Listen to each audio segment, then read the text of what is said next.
আরেকটা বড় জিনিস হচ্ছে আমাদের পণ্য পরিবহন। ধরেন একদম কৃষক যে দামে যেকোনো একটা প্রোডাক্ট বেগুন বা লেবু যাই বলি, যে দামে সে ছাড়ে কৃষক বলে সে দাম পায় না। ঢাকায় এসে আপনি যখন কিনেন বা আমি যখন কিনি তখন আমি অতিরিক্ত দামে কিনি, এবং এই পুরো চক্রটা মানে সংসদ সদস্য বাদ দিয়েও মানুষ হিসেবে আপনি খুব ভালো জানেন, আপনি গ্রামের ছেলে মূলত।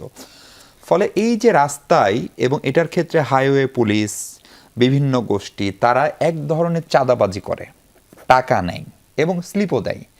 আপনার চাঁদাবাজি নিয়ে যে বিতর্ক বা যে বক্তব্যটা আপনি দিয়েছিলেন আপনার শুরুর দিকে, সেটা আপনি নানাভাবে খণ্ডন করেছেন, কিন্তু এই চাঁদাবাজিটা যদি চলে তাহলে তার প্রভাব তো শেষ পর্যন্ত জনগণের উপরে, দ্রব্যমূল্যের উপরে পড়ছে, যেটার সঙ্গে সরকারের ভাবমূর্তি সরাসরি জড়িত মাননীয় মন্ত্রী। তাহলে এইটা কিভাবে বন্ধ করবেন, নাকি আপনি এটার পক্ষে? না, আমি তো স্পষ্ট করে বলেছি, আমি আবারও আপনাকে বলি, এই যে রাস্তায় যেটা নেওয়া হচ্ছে, যে প্রক্রিয়া আপনি বললেন, ওই প্রক্রিয়া নেওয়া হলে ডেফিনেটলি সেটা চাঁদাবাজি।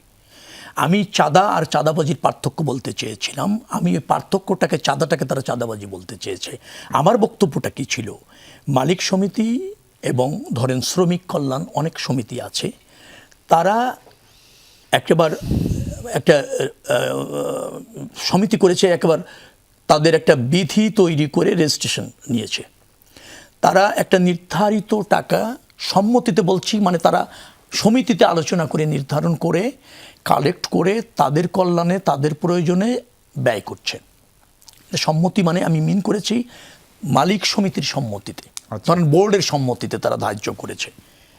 সেটা চাঁদা, সেটা চাঁদাবাজি না। চাঁদাবাজিটা হচ্ছে আপনাকে টাকা দিতে হচ্ছে শ্রমিক সংগঠন যার কোনো ভিত্তি নাই, অথবা ধরেন মালিক সংগঠন যার কোনো ভিত্তি নাই, অথবা কোনো জায়গায় কোনো প্রভাবশালী ব্যক্তি তার ওই রুট ব্যবহার করতে হলে টাকা দিতে হবে। যেমন আপনি একটা উদাহরণ দিলে বুঝবেন, ধরেন আপনি একটা বাস স্টেশন আছে, আপনি বাস স্টেশনে আপনার যদি পরিবহনটা যায়, স্টপেজে যদি থামে, বাস স্টপেজ এবং স্টেশনে, সেখান থেকে যখন সে যাত্রী নিচ্ছে, নিয়ে সে যখন আবার ডিপার্চার হচ্ছে, ওই স্টেশন ব্যবহারের জন্য, রক্ষণাবেক্ষণের জন্য একটা চাঁদা আছে, নির্ধারণ করা আছে চাঁদা, সেটা বৈধ।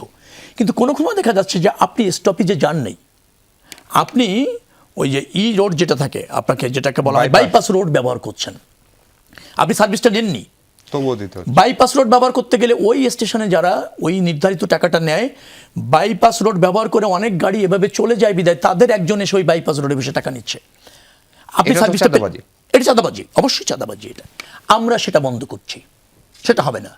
অর্থাৎ মালিকদের কল্যাণে যদি বৈধভাবে কোনো টাকা কালেকশন করার সিদ্ধান্ত থাকে, সেটা শ্রমিকদের কল্যাণে কিছু টাকা কালেকশন করে শ্রমিকদের কল্যাণে ব্যয় হয়, এটা প্রমাণিত আছে, ব্যয় হয়।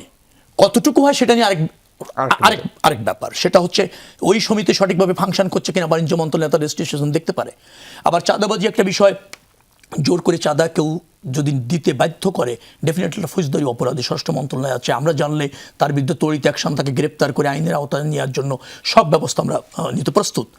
কিন্তু যেটা সম্মতির কথার বাড়ি বলেছি, যে নির্ধারণ করা আছে, সেইটা যাতে অন্য কোনো অজুহাতে এইভাবে কেউ টাকা নিতে না পারে। জি, আপনি শ্রমিকের কল্যাণের নামে টাকা তুলছেন, যে কোনো জায়গায় গাড়ি থামিয়ে দিয়ে আপনি টাকা তুলছেন, সেটা চলবে না, সেটা আমরা চাঁদাবাজি হিসেবে চিহ্নিত করেছি এবং ব্যবস্থা নেব। আরেকটা কথা বলি, সেটা হচ্ছে এই চাঁদাগুলিও যেটা আমরা মনে করছি নির্ধারিত করেছেন মালিক সমিতি এবং পরিবহন মালিকদের কল্যাণে, শ্রমিকদের কল্যাণে, সেটাও এভাবে কালেকশন না করে যে সমস্ত গাড়ি রুটে চলছে তারা মান্থলি তাদের মতো করে মালিকদের কাছ থেকে কালেকশন করতে পারে কিনা, টিপের থেকে কালেকশন না করে, ডেলি না করে বা স্টপেজে না করে, সেটা বাস গেলে আপনার গাড়ি আছে এই রুটে চলছে, তার জন্য এই টাকা তারা নির্ধারণ করেছে, তারা সেটা ওইভাবে অটোভাবে পে করে দিতে পারে কিনা, পাবলিক দিয়ে অথবা লোকবল দিয়ে রাস্তায় দাঁড়িয়ে গাড়ি থামিয়ে কালেক্ট না করে পারে, সে জায়গায় আমরা গিয়েছি।